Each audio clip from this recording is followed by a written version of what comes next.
Ship దిగి bus అయితే ఎక్కాము, పలాస వెళ్ళేది. అక్కడ పలాసలో దిగి మళ్ళీ ఆటో బుక్ చేసుకుని ఆటో మీద వెళ్ళాలి విలేజ్ దాకా. లో ఎవరు బయట వాళ్ళు లేరండి, అందరు మా ఫ్యామిలీ మొత్తం అయితే ఈ బస్ లో ఎక్కాము. చూడండి అందరు ఫ్యామిలీ మెంబర్స్ అని చూడండి. Hi Poorvika, hi hi. ఇదిగోండి మొత్తం అందరం మళ్ళీ అయితే పలాసలో దిగి అక్కడి నుంచి ఆటో బుక్ చేసుకుని వెళ్ళాలి విలేజ్ కి. ఇక్కడ లాస్ట్ లో అయితే మా బావ లగేజ్ దగ్గర ఉన్నారు. ఈ లగేజ్ చూసారు కదా, ఈ లగేజ్ అంతా మాదేని. ఎదుగోండి షిప్ అయితే, షిప్ సిగిడి దిగినంటగే బస్సులు వచ్చేస్తాయండి, టెన్షన్ లేదు. బస్సు వస్తూనే ఉంటాయి పలాస బస్సులు. ఇదో షిప్. ఈ 3 days అయితే మేము ఏసీలో చక్కగా ఉంటాము. ఈసారి మాకు తెలుస్తుంది ఈ ఎండలో. అమ్మడి హాయ్ హాయ్, షే హాయ్.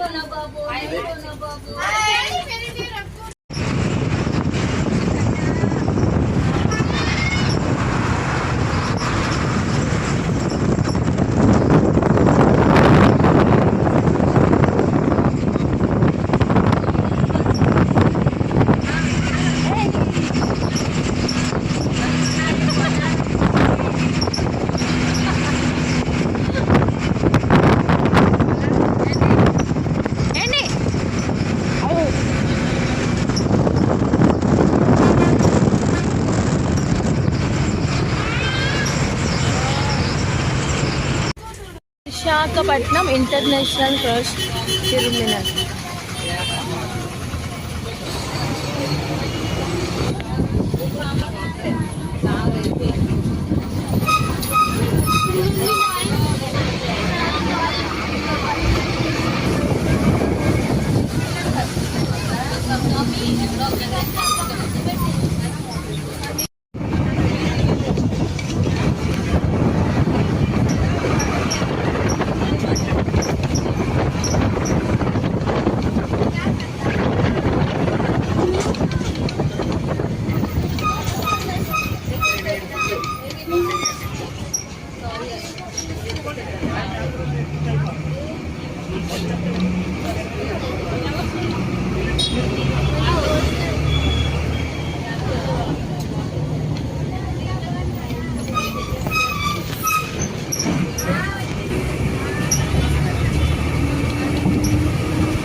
వైజాగ్ టెంపల్, శివ్ మందిర్, శివ్ భగవాన్, గంగా సమేత శివ్.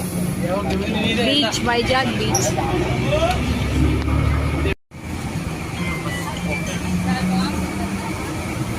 వైజాగ్ బీచ్ ఇది చూడండి ఎంత అద్భుతంగా ఉందో బీచ్. చూసారా? Wow, so beautiful. చాలా బాగుంది బీచ్. నేను బస్ మీద నుంచి అయితే వీడియో బ్లాగ్ తీస్తున్నాను, చూస్తారా? ఓయ్, బీచ్ చూస్తున్నారా?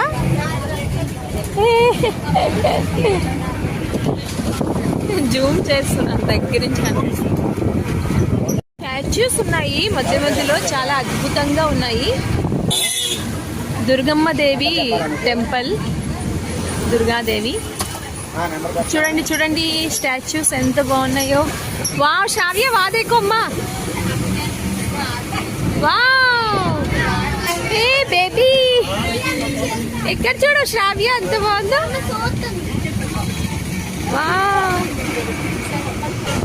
వావ్ చూడండి స్టాల్స్ కూడా ఉన్నాయి బీచ్ వద్ద. వావ్ ఆర్కే బీచ్, ఏదో ఆర్కే బీచ్ బస్ స్టాండ్.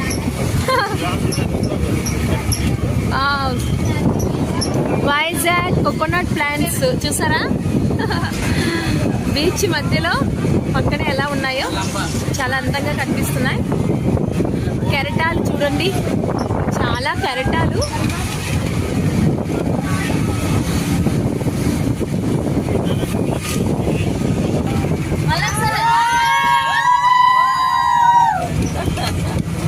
బాబా జై శ్రీరామ్.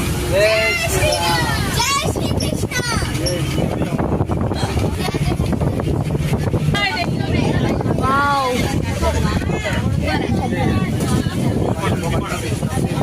సబ్మెరీన్ అంటే చూడండి. వావ్ ఇదో submarine museum, submarine museum.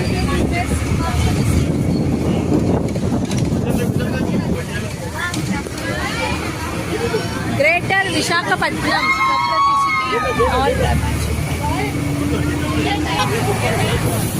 Elephant చూడండి. ఎలిఫెంట్ ఎలిఫెంట్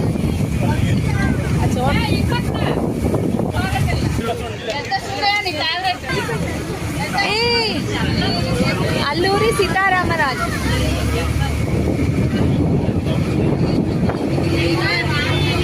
ఓలమ్మా డైనోసార్స్.